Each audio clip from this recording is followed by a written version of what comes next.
What's up, folk? What's up? Good morning. It's Tuesday, day after Memorial Day. And, you know, I was going to do this video yesterday, but, Memorial Day is kind of a special day, I guess. We honoring the people that we lost in war.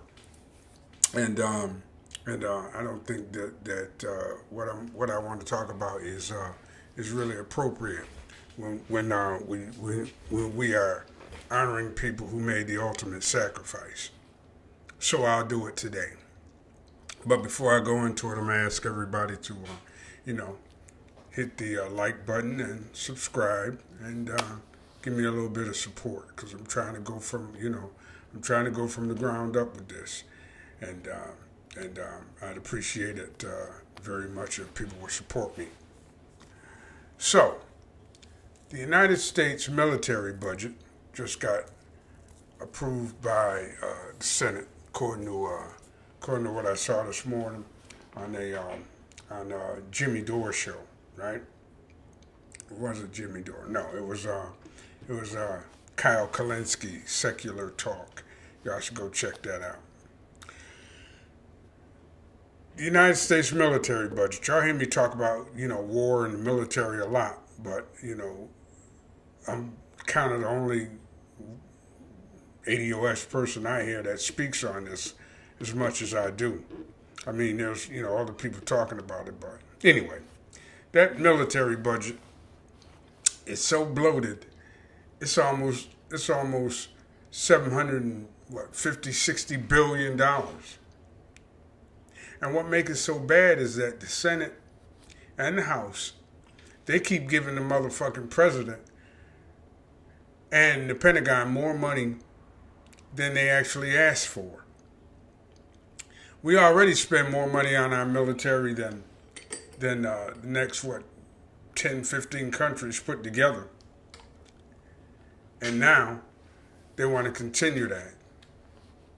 And according to what I saw and what I read, they're trying to pivot away from so-called terrorism and refocus on deterring China and Russia. China and Russia have big militaries as well, but nowhere near as big as the United States. And I'm going to go one better and say China and Russia ain't never been a threat to the United States. It's just an excuse. They're just using that as an excuse to keep these big bloated military contracts out there and keep the Pentagon boys happy while the country falls apart around us. While the roads and bridges in this country crumble and fall apart.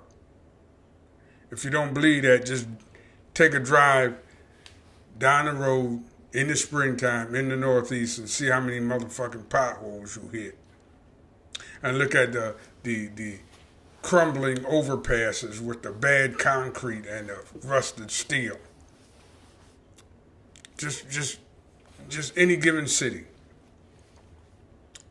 And then take a look at how much debt a young person has to incur just to try to get an education and get a degree that he or she probably won't be able to use.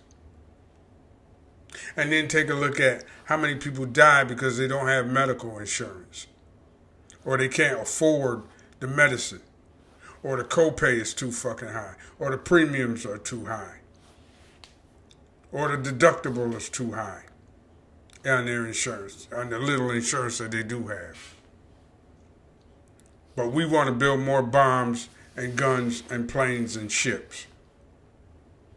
What good is, the question I ask sometimes is, what good is all of these planes and trains and automobiles?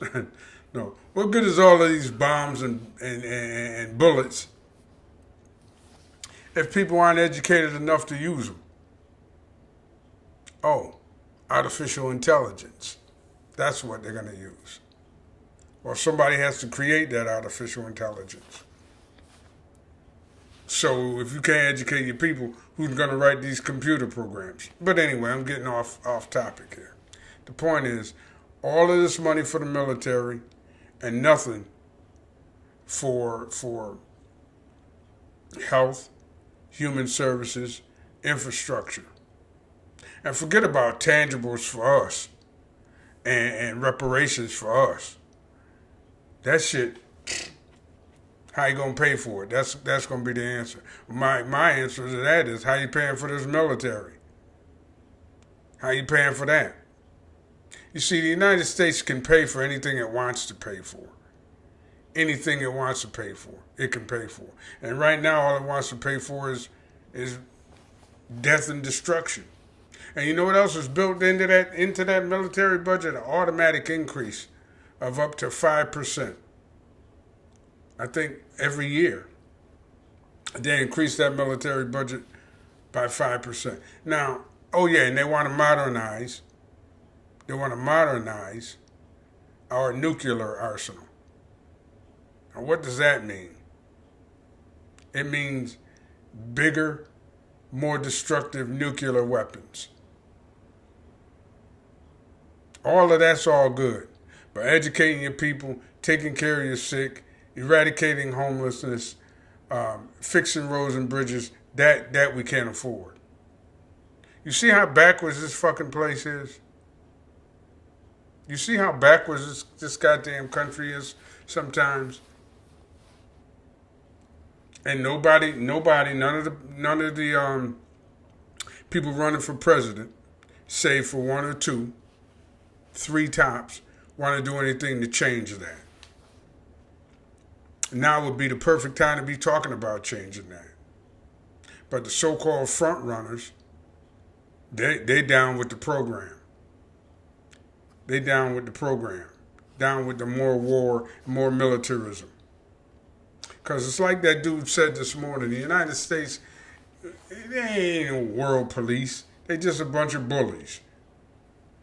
Just a bunch of bullies running around taking people's shit from them. Why you think they fucking with Venezuela and Iran? It just so happens that there's two oil-rich countries. Why you think they all up and down Africa? Because that's where all the minerals are. Why you think they in Afghanistan? Do you think they'd be in Afghanistan if them motherfuckers was rich, with motherfucking cucumbers? I mean, seriously now. That's all this is about. And until a presidential candidate comes along and tries to take this country in a different direction, it's going to stay that way. But any candidate, and I said this before, any candidate that tries to take this country in a different direction, they get squashed right from the get-go. Right from the get-go. So something has to be done about it. Something has to be done about it. I don't know what. I don't know how they're going to do it because everybody trying to get rich. All these corporations, they want shit to stay the same because they make a ton of money off of it. I would talk about this whack-ass monetary system as a whole, but I'll talk about that in another video because that, to me, right, is the root of the problem. Our monetary system. That's what's really driving all this. Greed and profit. All of this is done for the sake of greed and profit. But anyway, y'all take that with you. Just know that when you go into that fucking voting booth, right, try to understand the biggest picture possible. And the biggest picture possible is we don't need another 4 years or 8 years or whatever of death and destruction and warmongering and war profiteering and regime change. What we need to do is turn ourselves inward and do some kind of, at least a little bit of humanitarian shit. You know what I mean? It's like all week. I mean, I know I live in Florida and all that, but all week the temperature in Florida is not going to dip below 90 degrees. Now, it's not even summertime yet. Now, people going to say, well, nigga, you live in Florida. It's supposed to be like that. No, these are the hottest four or 5 years on record. You feel me? Climate change is real, right? I'm a little bit of a science nerd. I know how there's an ebb and flow to the climate of the earth, but not at this rate. And a lot of this shit is being driven by human activity. To me, that's just a no-brainer. How could you not believe that? When you just take a look around, when it's like, I don't know, 2 cars for every person in this country. And we got our attention focused on building more death and destruction weapons instead of dealing with climate change, among the other stuff I mentioned earlier. When you go in that voting booth, vote with your fucking head, not with your heart. Vote for your fucking future if you're going to vote. Vote for somebody who has your interests at heart. Me, I'm going to vote for somebody that has, 1, a black agenda, 2, tangibles for black people, and 3, believes in reparations for black people. Those are the top 3 things. And then after that, it's about shrinking this fucking crazy-ass military and ending these crazy-ass wars and building up our infrastructure and getting some health care and education for the people. That's what I'm going to be looking at. But I got to go to work now, y'all. I got motherfucking bills to pay. Remember to, like I said earlier, hit the like button, subscribe to the channel, share the video. TC, and I'm out.